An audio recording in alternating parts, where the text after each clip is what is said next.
မင်္ဂလာပါရှင်ကျမကတော့ကျန်းမာရေးဝန်ကြီးဌာနပြည်သူ့ကျန်းမာရေးဦးစီးဌာနကျန်းမာရေးအသိပညာမြင့်တင်ရေးဌာနခွဲမှာဒုတိယဦးစီးမှူးဒေါ်စုမြတ်မွန်ဖြစ်ပါတယ်ရှင်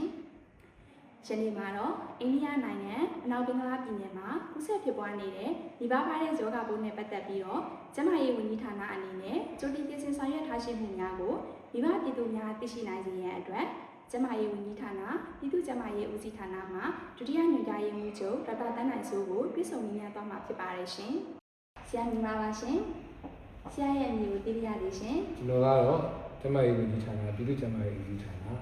ပြည်သူ့ကျန်းမာရေးဦးစီးဌာနမှာဒုတိယညွှန်ကြားရေးမှူးချုပ်ပြည်သူ့ကျန်းမာဒေါက်တာတန်းနိုင်စိုးဖြစ်ပါတယ်ခင်ဗျာ။ဟုတ်ကဲ့ပါဆရာရှင်။ပထမဆုံးအနေနဲ့ဒီဗိုင်းရပ်စ်ကကူးစက်မြန်ဖြစ်တာကြောင့်အိန္ဒိယနိုင်ငံတချို့မှာစောင့်ကြည့်တာလေးစလုပ်နေပါပြီ။မြန်မာနိုင်ငံအနေနဲ့ရောဘယ်လိုတွေစောင့်ကြည့်သွားဖို့ရှိနေလဲသိရှိပြရသေးရှင်။ကျန်းမာရေးဝန်ကြီးဌာနက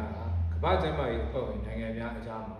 အပြည်ပြည်ဆိုင်ရာကျန်းမာရေးပြဋ္ဌာန်းချက်2005 IHR 2005နဲ့အညီကူးစက်ရောဂါဖြစ်ပွားမှုဆိုင်ရာသတင်းအချက်အလက်များဖလှယ်တဲ့လုပ်ငန်းတွေရှိပါတယ်။ဒီလုပ်ငန်းစဉ်အရအိန္ဒိယနိုင်ငံတွေနဲ့ဒေသတွင်းနိုင်ငံတွေမှာနီပါဗိုင်းရပ်စ်ရောဂါနဲ့အခြားကူးစက်ရောဂါများဖြစ်ပွားမှုအခြေအနေကိုလည်းမျက်ခြေမပြတ်စောင့်ကြည့်ကြည့်ရှုလျက်ရှိပါတယ်။ဒီလိုဆောင်ရွက်ရမှာကမ္ဘာ့ကျန်းမာရေးအဖွဲ့နဲ့ဆက်သွယ်ပြီးတော့တစ်ဆင့်ဆောင်ရွက်ပြီးရှိသလို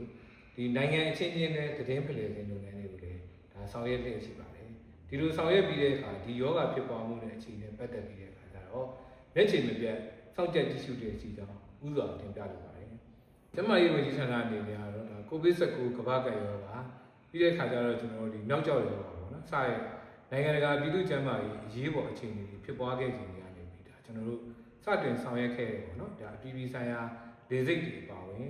နိုင်ငံဖြတ်ကျော်ဝင်ထွက်ပေါက်များဖြစ်တဲ့အထူးဖြင့်နေဆက်ဂိတ်တွေမှာလည်းအဖျားရောဂါလက္ခဏာစောင့်ကြည့်ကြည့်ရှုခြင်းလုပ်ငန်း fever surveillance လုပ်ငန်းပေါ့နော်ဒါကျွန်တော်တို့ thermal scanner တွေအသုံးပြုပြီးတော့ဆောင်ရွက်တဲ့လုပ်ငန်းတွေကိုဒါ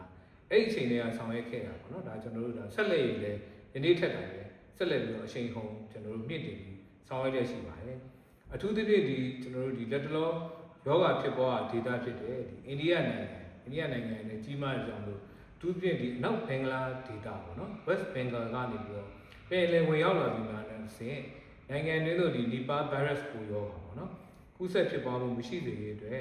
ယောဂဆောင်ချက်ကြည့်ရှုရေးလုပ်ငန်းတွေပြီးတဲ့အခါကျတော့ကျွန်တော်ခုနကပေါ့နော်ကျွန်တော်တို့ဒီအဖျားယောဂနဲ့ပတ်သက်ပြီးတော့ဆောင်ချက်ကြည့်ရှုရေးလုပ်ငန်းတွေကိုလည်းအထူးလေးထားပြီးတော့ပေါ့နော်ကျွန်တော်ဒီဘက်ကာလမှာလည်းအချိန်ဟုန်မြင့်တင်ပြီးတော့ဆောင်ရွက်ရရှိကြောင်းကျွန်တော်အနေနဲ့